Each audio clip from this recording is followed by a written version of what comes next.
এটি break pedal, এটি হচ্ছে গাড়িকে দ্রুত থামিয়ে দেওয়া, এটি হচ্ছে অ্যাক্সেলেটার প্যাডেল, এটি যত জোরে পাড়া দেবেন তত গিয়ার অনুযায়ী তত দ্রুত সামনের দিক দৌড়াবে, স্পিড বাড়বে।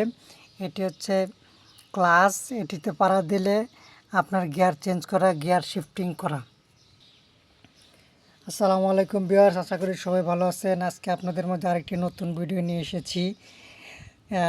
ক্লাচ, ব্রেক আর অ্যাক্সেলেটার, এই তিনটা বিষয়ে কথা বলবো, কারণ নতুন ড্রাইভারদের এই তিনটা বিষয় মাথার ভিতরে ঢুকে না। আপনার অনেক সময় গাড়ি চালিয়ে নিচের দিকে তাকানো সম্ভব না, আপনার পা অটোমেটিকলি যেটা যে জায়গায় সেই জায়গায় যাওয়া লাগবে। আপনি গাড়ি চালাচ্ছেন উপরের দিকে, আপনি নিচে বারবার দেখতে পারবেন না, আপনার পা অটোমেটিকলি যে প্যাডেলে চলে যাবে। আপনার ডান পায়ের কাজ হচ্ছে এই দুইটাকে কন্ট্রোল করা, এই দুটিকে কন্ট্রোল করা হচ্ছে ডান পায়ের কাজ আপনার। এটা হচ্ছে অ্যাক্সেলেটার প্যাডেল বলে এটিকে ড্রাইভিং ভাষায়। অ্যাক্সেলেটার প্যাডেল হচ্ছে এটি, আর এটি হচ্ছে আপনার ব্রেক প্যাডেল। আপনার গাড়িকে দ্রুত থামিয়ে দিবে এই ব্রেকে পাড়া দিলে, আর আপনার গাড়িকে দ্রুত এটাতে পাড়া দিলে দ্রুত চলবে, আর এটি পাড়া দিলে দ্রুত থেমে যাবে।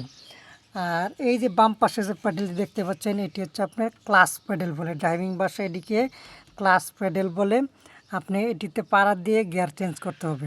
এটি হচ্ছে clutch, brake, accelerator, brake, clutch, এই তিনটা। এই যে ক্লাচ প্যাডেলটা, এটি শুধু বাম পা দিয়ে ইউজ করা লাগে। শুধু বাম পায়ের কাজ হচ্ছে ক্লাচ, আর ডান পায়ের কাজ হচ্ছে ব্রেক আর অ্যাক্সেলেটার। দুই পায়ের দুই কাজ। আপনারা একটা পা নতুন অবস্থায়, নতুন যারা ড্রাইভিং শিখতেছেন বা নতুন ড্রাইভার, একটা পা সবসময় হালকা করে ক্লাচের উপরে রেখেই দেবেন।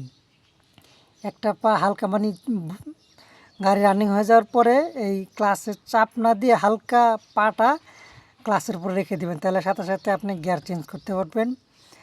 আর গিয়ার চেঞ্জ হওয়ার সাথে সাথে আপনি যখন গিয়ার চেঞ্জ করার জন্য ফুল ক্লাচ চাপ দিবেন, গিয়ারটা চেঞ্জ হওয়ার সাথে সাথে আস্তে আস্তে আপনি ক্লাচটা ছেড়ে দেবেন। আপনার হঠাৎ করে ক্লাচটা ছাড়বেন না, তার কারণ ঠাস করে শব্দ হবে বা ক্লাচের সমস্যা হবে।